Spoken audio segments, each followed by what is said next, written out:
Namaste. Good morning.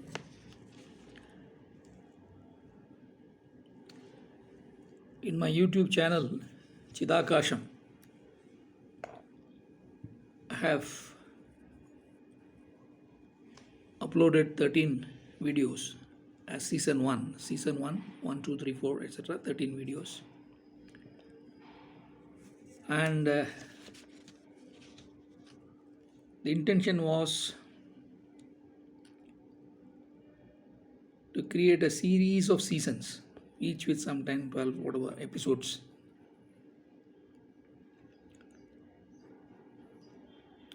which will create a grand unification of several knowledge systems from our Hindu space as well as from modern science. Modern science is in a pursuit of trying to put everything and then trying to get a theory of everything, trying to standardize and see whether there is something so simple with which we can explain everything that is in existence.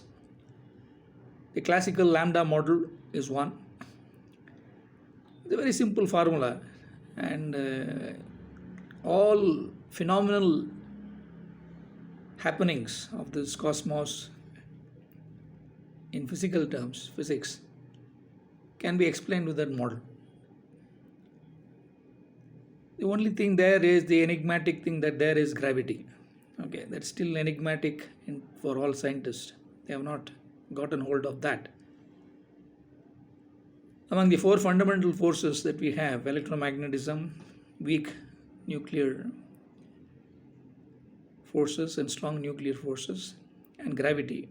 Excepting gravity, they have explained everything in that lambda model. Gravity, there are still some open questions there. Similarly, from the quantum physics point of view, they have come out with the standard model. Classical physics looks at the standard gross level stuff. Quantum physics go at the quantum level stuff. The quantum level means you move from objects to molecules to atoms to subatomic particles like electron, neutron, proton, and further down into forces and fields like photons, bosons, muons, etc. etc. And then there's a standard model for that quantum state, quantum physics. So with these two models,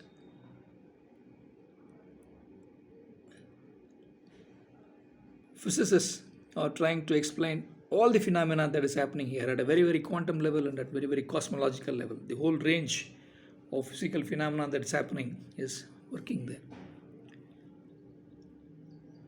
They assume a few things in subparticle physics, in quantum physics, a few theoretically explainable particles like graviton, for example, to explain gravity. But nevertheless, that search goes on. There are a few open areas there as well. But in terms of their effort to unify all different understandings from physics into a kind of standard model which can fit into, let's say, the front of a t-shirt. You can put the lambda model here and the quantum model behind, and you have the whole science in the two sides of a t-shirt. That's science. One of the things that science is still grappling with is sentience, meaning what makes human beings and animals sentient, meaning you have emotions and all that stuff, and also consciousness. Those are again two open questions, but sentience, they are able to get somewhere closer to that. With artificial intelligence, robotics, they are moving towards sentient robotics. I mean, you have robots which can become emotional, we can show emotions, but not necessarily consciousness. So we are differentiate between emotions and consciousness when we discuss the topic of sentience. Okay. So there are some open questions, but science is moving in that direction. Okay. Indian philosophy, Indian practices, Vedas, Agamas, Nigamas, Nigama and Veda, Shruti are same, have detailed science on all these matters in their own language. They don't call hydrogen atom or hydrogen or atomic or etc., but they have their own languages, Panchabhuta, Prana, etc. So my effort is trying to get these two streams of knowledge into another unified platform, a further grand unification between the lambda model, the quantum science or quantum subparticle physics model, and the Indian models. Indian models itself is several. Okay, you need to unify them as well. So get them into a kind of a grand unification. So that's what is my attempt in this Cidakasham channel. And I have some ideas, I have some unification here which I have translated into a spreadsheet which I am recording it here. Okay. So obviously some of them are proven, some of them will be called speculative, some of them may be called imaginative, okay, some of them may be called inspiring to take it forward. So all that depending on where you hold yourself and how open you are. Okay. So that's the whole purpose of this Cidakasham. And the first season that I started with a few things which I'll summarize quickly, and then here I want to record what is the roadmap, what is the way forward after season 1, what do I have in mind. So I want to record that and leave it as a episode 14 in season 1 itself, so that when people complete 13 they would probably get to know what is in store, that is in my mind. Hopefully I will complete them in the next 3-4 months and upload them so that it's off my mind. So in season 1, we essentially talked about Annam, Pranam and Samanam, the three big terms, Samanam, balance. Annamaya Kosha, Pranamaya Kosha, a little bit on Manomaya Kosha of Vedanta. The Yama, Niyama, Asana, Pranayama, okay, and Pratyahara, we dealt it in great detail. This is the Patanjali Yoga Sutra, from the Yoga Sutra ideas, which is in the Ashtanga Yoga. Yama, Niyama, Asana, Pranayama and Pratyahara. Pratyahara, we brought in the idea of the inner sense, which later gets developed into consciousness. What we have not dealt in detail is Dharana, Dhyana, Samadhi, which ultimately takes to yoga with the ultimate Kaivalyam, Moksha, etc., etc. From science part of it, we brought cellular biology into this. We touched upon cellular content but didn't go too much into that. We spent a lot of time on intercellular pathways as nadis.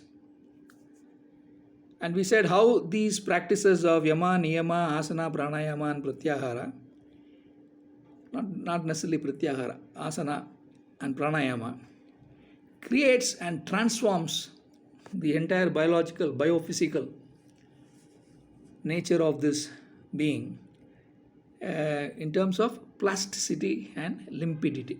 We discussed that. You can look at Google for the meaning. So it is a plasticity and limpidity enabled transformation of biophysical nature. And it goes on and on. This is a never-ending process. But the ultimate could be a possible disappearance, which is not going to happen. Okay, but some people do disappear. Okay, some yogis, advanced yogis, do disappear in thin air. Okay, but we are not talking there. But somewhere in the whole journey of this transformatory process of plasticity and limpidity, okay, we said you are likely to have no urge for the 5 basic animal instincts, which is food, water, rest, procreation and survival. Okay, and we linked it to the ideas of the Hinduism, which is the Panchabhuta Sharir, where the Panchabhuta mix thins from a very hard mix to thinner mixes, where at various stages, okay, we'll see the stages later, and somewhere in between is the Tanmatra, okay, that we talk about. So while we introduced that, we introduced the Nadi system, Chakra system, we talked about Shakti, Shakti Pita, Shiva Pita, concept of Ishvara, and yogic practices around that. So that was the season 1, which we detailed. And we'll continue this in the next few. We essentially looked at this, what is happening here and what is the highest potential that it can happen, can go to. We need to look at probably 1, 2, 3, 4, 5 more seasons, or at least 40, 50 episodes. I talk about 50 to 70 episodes. Only continuing this trend, only looking at this. We have to look at in detail on Dharana, Dhyana and Samadhi, which is the Patanjali Yoga Sutra. Map it to the Manomaya Kosha, Vijnanamaya Kosha, Anandamaya Kosha of the Vedanta school. And when we look at that, we look at the Patanjali's concept of Samyama. Samyama is a combination of Dharana, Dhyana and Samadhi practices. What other school calls it as a Kriya Yoga. There are several forms of Dharana, Dhyana, Samadhi that you can do. Okay, and it can give you supernatural powers. That's in the 3rd chapter of Patanjali Yoga Sutra. The 3rd pada, not chapter pada. It is in 4 padas, 1, 2, 3, and 4. The 3rd pada looks at the superhuman powers that you can get through Dharana, Dhyana and Samadhi together, called Samyama. He doesn't discuss much there because the focus is only to go for the 4th chapter, which is Kaivalyam. All of us are looking at yoga, Kaivalyam, moksha. But then somewhere in the journey, you need to understand that you can get diverted with the attractions of the what is mentioned in the 3rd chapter, okay, which is Samyama. Okay. And there in Samyama, you get a lot of siddhis. People making Rudraksha from air and all that, those things are possible, okay, if you practice that.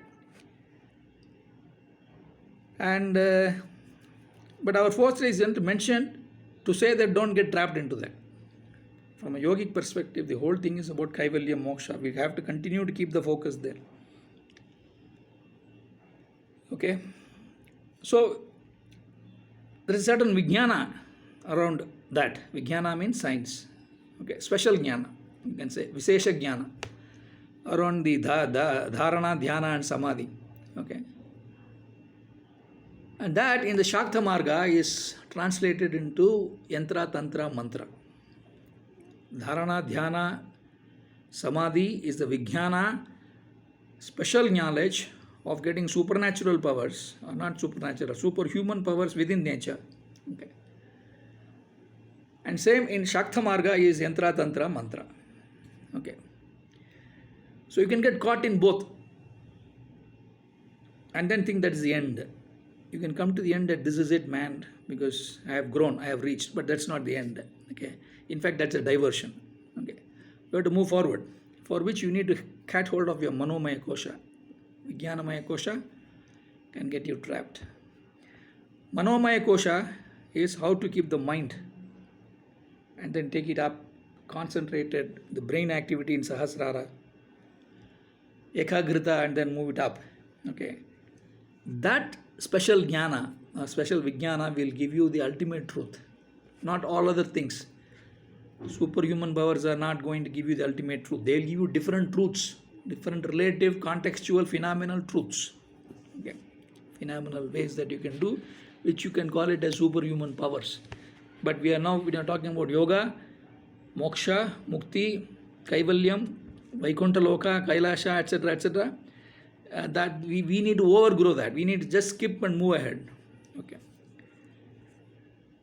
So mind has to be now therefore dealt with differently and not through the Samyama route or the Yantra, Tantra, Mantra route. But you need to know that you can get trapped into that, and you can get to know. Like Thiruvalluvar we say, Kalavum Katru Mara. I mean, you can get to know, but leave it. Forget it. Okay. From the psychological perspective, modern science, we will talk, there is a whole thing that we can talk about: values, beliefs, attitudes, behavior, identity, aham, sense of I. That's a very important thing from Vedanta. Ignorance. Most of the things that I am talking about is only to remove the ignorance and then say what are we talking about in Hinduism? What are we talking about in a unified, grand unified knowledge system? Essentially to remove ignorance. Okay. All this removing ignorance is categorized under a terminology called Chitta Shuddhi. Chitta Shuddhi, purification of your Chitta. What you carry here as what you are, how you are, what is the world, what is Paramatma, etc. You have to purify all that. There are a lot of wrong notions that you have, what Vedanta would call, Advaita Vedanta would call Maya. You would remove all that and then say what exactly is the real absolute truth that one has to talk about. So Chitta Shuddhi will be the focus of season 2, season 3, 4, 5 and 6. Okay. And there we'll continue to have Patanjali Yoga Sutra. We'll talk about the Shakta Margas, the Vama Margas, that is called, okay, the Shiva Marga, okay, Chitta Shuddhi. And from science point of view, we'll talk about quantum science, quantum mechanics, quantum biology, quantum characteristics and behaviors like superposition and all that stuff. Then we'll talk about quantum decoherence and how to restore quantum coherence. Quantum coherence restoration is another milestone in terms of the plasticity and limpidity that you create. There is quantum behavior that is happening here, not the gross behavior. Okay, we are not talking about organs. We are not even talking about cells when we go there. We are getting into the cells and what is happening inside the cells. Quantum level science we will map.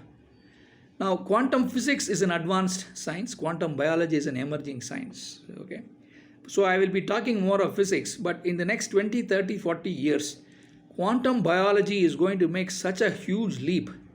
Okay, that many of what I am talking about will get mapped automatically. Okay. It is just that the science has a way of progressing, way of proving things, experimenting, fundamental physics, experimental physics, applied physics, and then that's the way it goes. So it has its own evolution, but it's evolution faster than what was the rapidity with which it evolved in the last 100 years. And then we will come back and then say, what is the core of Hinduism? I mean, with your plasticity and limpidity improvement, transformation that's happening in this biophysical form at a quantum biological level, several things become possible. What Patanjali says, what the Shakta Marga says, what the Shiva Marga says become possible for you. Okay. But ultimately, our focus is on moksha. Okay, you must remember that.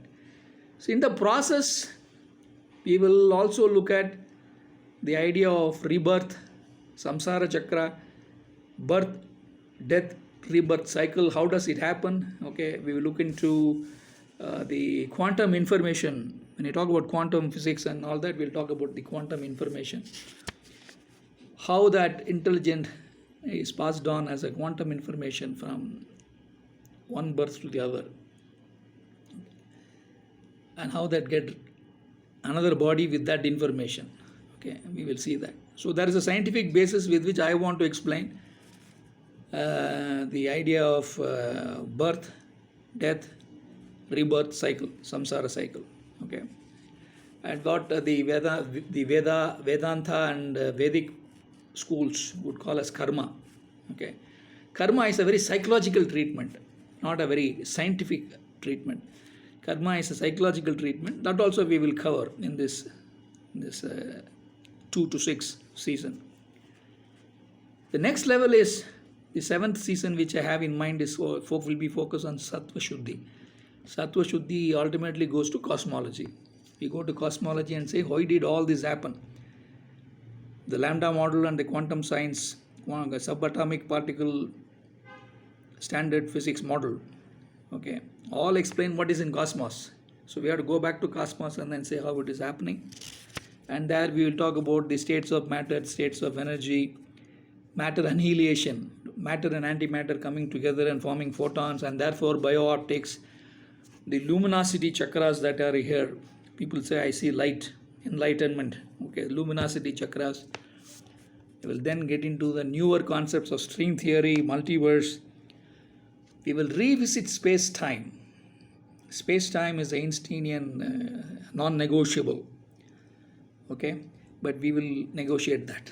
Okay, and therefore we will bring to the Vedic concept of Yaghridis. We will move to superstrings, and then we will move to supersymmetry theories. symmetry restoration, entropy, supersymmetry restoration, and then we'll talk about in supersymmetry, spontaneous supersymmetry breaking as a phenomenon which causes the entire cosmos, because that is why you are here, which is equivalent to the Swayambhu idea of Hinduism. Okay, and how does it get restored? Okay, from spontaneous supersymmetry breaking, you restore spontaneous supersymmetry. Then what happens? There we'll go to the ultimate of para, paramatma, etc., etc. So that's a science that we will deal when it comes to sattva shuddhi. But the sattva shuddhi is also dealt with in a psychological manner in this thing through yama, niyama, dharma, maya, okay, surrender,